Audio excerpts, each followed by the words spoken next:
Moggcast, a fortnightly conversation with Jacob Rees-Mogg about the topics of the day.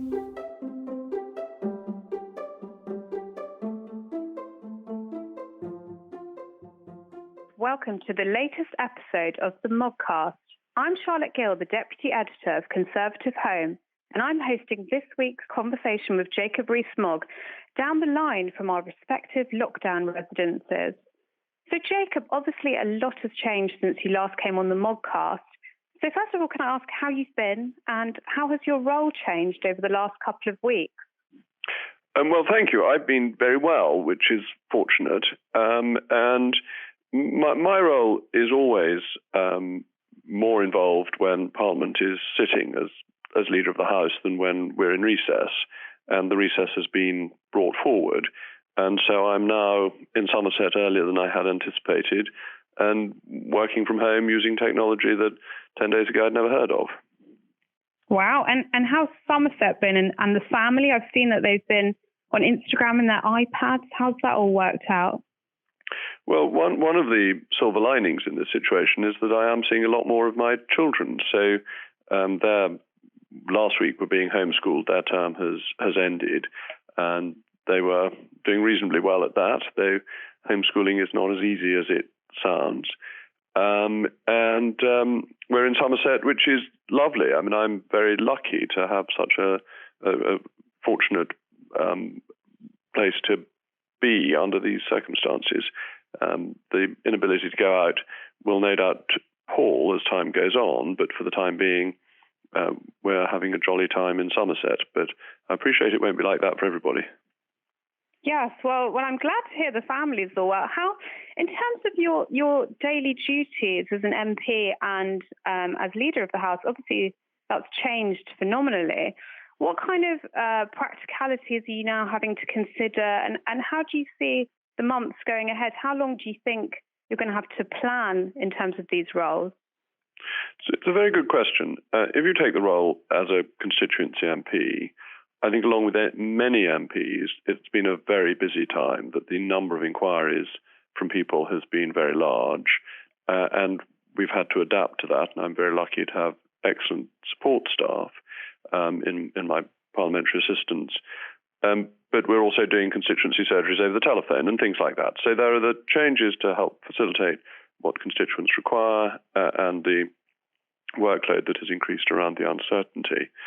In terms of the House of Commons itself, it is of fundamental importance that the government is held to account and that legislation is passed when necessary. And this is, in some cases, routine legislation, but if the finance bill isn't passed, there is no legal basis for income tax, which is an annual tax. So we have to come back to do things like the finance bill, to vote approvals for government expenditure, but also the Secretary of State for Business announced some deregulatory measures to help businesses under these current circumstances. Some of those may require legislation. So there's a need for legislation in response to the crisis, financial legislation, and then the routine legislation that governments wish to get through. So there's a need for Parliament to sit. The question is, how do we do it and ensure that people are kept safe? And you will have seen the social distancing measures that were taken in the last few days before we raise for the recess. And we will have to think over the recess what we do on the 21st of April and what the situation then is when we come back. Yes, because I imagine one obvious challenge is they're rising at the moment the number of cases in Parliament of the coronavirus, because you've seen obviously the Prime Minister has come down with it, Matt Hancock, Chris Whitty, and now Dominic Cummings. And some critics say that parliamentarians didn't do enough to socially distance. And how will we cope if even more MPs and staff get it? You raise a very fair and important question. What the House of Commons did was to follow the advice that was being given to the rest of the country all the way through. So some measures began with social distancing earlier and the visitors coming in stopped and so on, that when the advice was to stop things that weren't essential, the non-essential things stopped. When we got to last Monday and the suggestion of much greater social distancing and people staying in their own homes, unless they could not work from home, Parliament had to carry on working because we had to pass the emergency legislation that was needed to give the government the powers to ensure that there was a proper response to the crisis. So Parliament didn't really have any choice. It had two things to do. One was the coronavirus bill, which completed its stages in the House of Commons on Monday. Then on Tuesday, we had the contingencies bill, which made £260 billion of expenditure available, without which the government wouldn't have been able to take all the measures it has taken to protect the economy. And then we had to wait for those to go through the House of Lords and receive royal assent, so that was Wednesday. As soon as that had happened, the House rose and will come back on the 21st. So we followed the advice we were giving to everybody else. But our democratic legislative systems are not nice to do things, they are essential. And without them, there is no legal basis for the government taking emergency action, or a limited legal basis for the government taking emergency action. So parliamentarians had to do their duty in the same way as other people have been doing their duty. But do you think anything could have been mobilised better in terms of technology or people voting from home? Do you think that could have been done in a quicker way than it was? You couldn't have given the power to vote from home without having a vote in the House of Commons to do it. So reorganising our practices was of secondary importance to ensuring important legislation was got through. Okay, and another criticism of the government has been, so one of the biggest has been that it's not producing enough coronavirus tests at the moment, especially for NHS workers. So I wondered what's happening to fix this. And do you think there's anything we can learn from countries like Germany that are rolling out hundreds of thousands of tests per day? Well, the government is trying to increase the amount of testing as rapidly as possible. It is a key government aim, and to ensure that the first tests go to people working in the health service for obvious reasons, that their need is great. But bear in mind that everybody in the world is trying to buy these tests, that there is huge demand for them. There was no such thing as coronavirus in November of last year, and therefore there was no test. So this is a new test, and systems for testing are being developed and built up. I think the Deputy Chief Medical Officer says, like building a car manufacturing plant, and that it takes time to get all the specialities for laboratory testing in place and then to do it at scale, but that the target is to get to 25,000 tests a day in short order, and everybody accepts the crucial importance of testing. Because what I read about Germany in terms of the vital difference is that Germany is mobilising a lot of private laboratories as well, whereas we have 12 state-owned ones. Do you think it advances the argument that the NHS needs to use the private sector a bit more, the fact that we are struggling to keep up with testing demands? Well, the private sector has been brought in to this thoroughly, and you see that with the effort to make more ventilators. 3,000 private sector firms have got in touch with the government to ask how they can help. So support from the private sector is always very important, and the adaptability of the private sector is going to be helpful in this crisis. So there's no reason not to involve the private sector. And onto another test. So it's reported today that the government has ordered 17.5 million antibody tests to be used by mid-April. How do you see these being given out? Who should be prioritised? And should we also be like Germany in the sense that we get the rolling out a certificate system so that people can start to go back to work? Should we also do that? Well, let's answer the first question first. Who should be prioritised? People who are dealing with the public in large numbers. So you should prioritise the health service and the police, people who, if they have the antibody and if it's right to think that they are immune, can then carry on working as they did before the coronavirus became prevalent. So those are the people you test first. And once people are tested, assuming they can go back to work, that is an opportunity to normalise things. So you want to roll it out as widely as possible, but you start with those on what is commonly referred to as the front line. in terms of certificates, there are cultural differences between Germany and the United Kingdom, that we're not by and large a country where people expect to show their papers. And I think there might be some reluctance to follow that system. But we'll have to see whether I'm right in that or whether people are happy to show a certificate. Something else that the government has been scrutinised over is not joining an EU-wide ventilator procurement scheme, although there have been slightly conflicting reports around this. Can you set the record straight? Are we or aren't we joining it? Well, I think Michael Gove, Chancellor of the Duchy of Lancaster, has given a clear answer to that, in that he said that we are able to procure ventilators with or without being part of this scheme. But it's worth bearing in mind that every country in the world is trying to get more ventilators at the moment, that it is the priority for health services globally. And there is a shortage of supply, and there's been a huge spike in prices I've seen. And there's been an amazing effort by British industry to make ventilators, and we've got 8,000. We expect to have another 8,000 over the next few weeks. So the numbers are rising. As a Brexiteer generally, I think one question that people will have after, hopefully in the future when we're over the coronavirus crisis, is how will attitudes change to the EU? Do you think, I know you touched on this briefly with Mark a fortnight ago, but do you think it will change people's view of the EU? Do you think it will make them like the EU more or less, or do you think it just doesn't matter?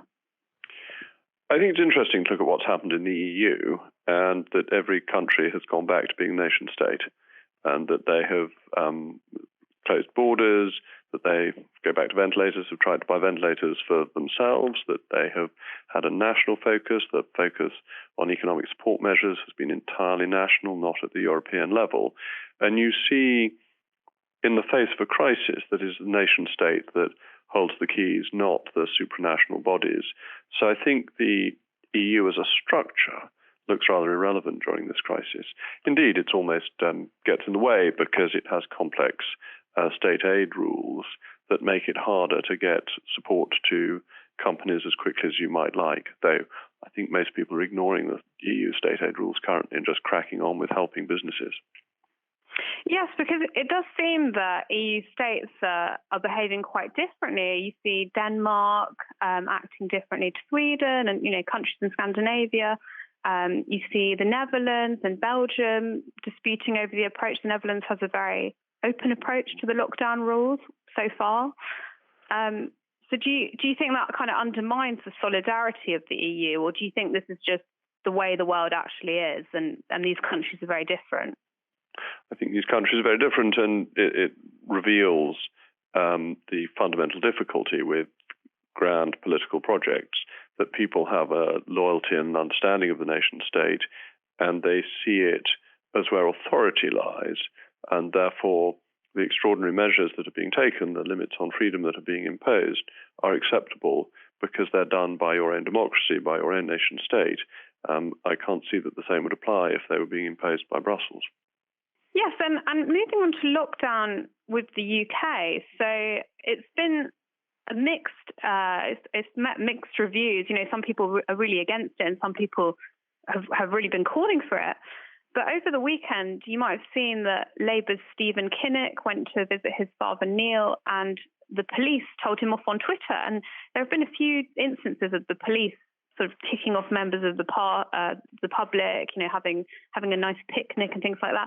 Do you think the police have been a bit over the top? Do you think they need to calm down, or are they getting it right? Are they on message? Well, I think Robert Peel's point that we are the police and the police is us is always fundamental, and it is policing by consent, following the four-step escalation principles of engaging, explaining, encouraging, and then enforcing. And enforcing is very much the last of these. And I think Cressida Dick seems to be leading very impressively, that there was a constable apparently who told a baker's shop that they were causing criminal damage by marking chalk lines outside on council property to show people where to queue, and that the commissioner of the Metropolitan Police said that the constable was being spoken to and encouraged to enforce in a more gentle way, and that's the approach that the Metropolitan Police wants to take, engaging and encouraging. And I think that's right, and I think that will maintain public support. So I think there's good leadership coming from the metropolis. So you don't think the police need to get off Twitter? What do you think of that overall, the police using their time to go on social media? I think the issue with Twitter is that people take it far too seriously, generally speaking, and it's not really a principle of the police or anything. It's simply that social media, as we discovered from the general election, is much less important than people think it is, and people get rather excited about what's on Twitter. Yeah, because I think a lot of people, we hear a lot about how police resources are quite low, they don't have enough funding. And then they've been on Twitter the last few days telling people off. So I think people will wonder, what are they up to? Well, as I say, I wouldn't take Twitter too seriously, whoever it's coming from. I wouldn't take it too seriously even when it's my Twitter account, let alone when it's anybody else's. I think Twitter is harmless fun and is not a serious platform. Back on to lockdown, Mike, so there have been conflicting ideas of how long this will be. So Michael Gove refused to put a timeline on it. The government's advisor, Professor Neil Ferguson, said it could last up to 3 months, and Dr. Jenny Harries has said 3 to 6 months. How long do you think it will be? And do you have any words of encouragement for people as they face this time? I think that people should read Paul Goodman's article on Conservative Home this morning, which construes the advice given by Dr. Harries, that she doesn't quite say 3 to 6 months. She says that there will be stages and it'll be looked at in 3 weeks and so on. So I think we're going to have to wait and see. But these are extraordinary powers that the government has taken, and it requires the consent of the British people to go along with it. And the more people consent and follow it early on, the shorter the timescale is likely to be. So obviously there have been some criticism that the government didn't bring lockdown early enough, but there's also been criticism that it's too soon and it's an affront to civil liberties. What do you say to the people saying that it should have been postponed a bit further? Well, taking powers that restrict civil liberties is always something that governments should only do in extremis. And I think the good news for those of us who are supportive of civil liberties, which is certainly a category in which I place myself, is who our Prime Minister is. Because Boris Johnson is perhaps the strongest supporter of civil liberties that this country has had since Asquith.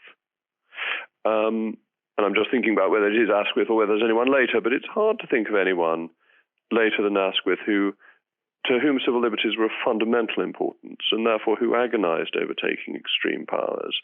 And I think we can have confidence in Boris Johnson that he took them when they were necessary and will lift them as soon as it's possible to lift them. And that is where I am putting my trust. Do you think some people will, in 2019, before the election, Boris Johnson was accused of lots of horrible things, being a fascist, dictator, far right. Do you think the people that said those things owe him an apology? Do you think they've been proven very wrong? Well, what they were saying at the time was idiotic.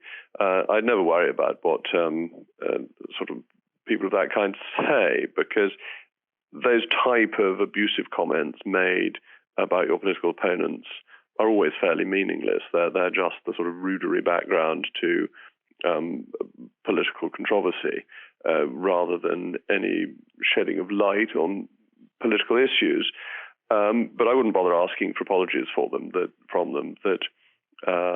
In politics, people will be rude about you. That's just the way of the world. It's just very ironic that now he was criticised for not bringing on lockdown soon enough, and bearing in mind that he had all those criticisms about him in the past. Well, yes, but if you're in politics, you'll be criticised, and I very much doubt he loses too much sleep over it. But I think the point worth making is that to get people to stay at home requires their consent. you can pass all the laws that you like, and if people don't want to do it en masse, they won't do it, and it won't be enforceable. And what the Prime Minister got absolutely right, in my view, was the timing of this, so that people recognised it was serious, recognised that it was needed to be done, and therefore are almost entirely going along with it. That's much more important than the powers that have been given to the police. It's that society wants to do this, society is willing to do this, and society will carry on doing it, recognising that they will benefit from it. And that, I think, has come from the leadership the Prime Minister has shown and the timing of the measures that he has taken. And on to diplomatic matters, how do you think the UK should deal with China once this is over? Or indeed, even now, how will it affect the relationship? I think it's too early to work out these things, really. I think that the wet markets in China are a question that I would have thought the Chinese government will itself want to look at, because there's been a high economic cost for China from this outbreak. And it seems, though no doubt there will be inquiries that establish this more certainly, that the disease started in the wet markets and with practices that it might be best not to have. And that will be a matter for the Chinese.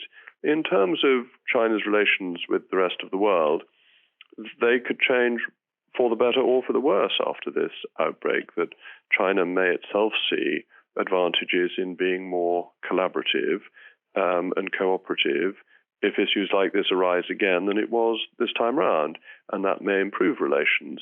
On the other hand, people may be concerned about how China behaved this time, and there may be a cooling. So it's hard to be certain. Okay, and to end things on a more reflective, positive note, obviously you're a man whose faith is enormously important to him. Is it helping you through this time? And what role do you think religious leaders can play in supporting the public? Oh, I think they can play a very important role, and I think we should be hearing rather more from them and more encouragement from them, particularly as we're in the last fortnight of Lent, waiting for Easter. I think the more we hear from religious leaders, the better. It is obviously extremely sad that the churches have had to be closed, and I imagine that is a great burden for many people, great sadness for many people. But Easter is coming, and with that, the resurrection. Well, we're out of time for the Moggcast today, but thank you so much for joining us, Jacob, and I look forward to catching up again soon. Thank you very much. It's been a great pleasure. The Moggcast, a fortnightly conversation with Jacob Rees-Mogg about the topics of the day.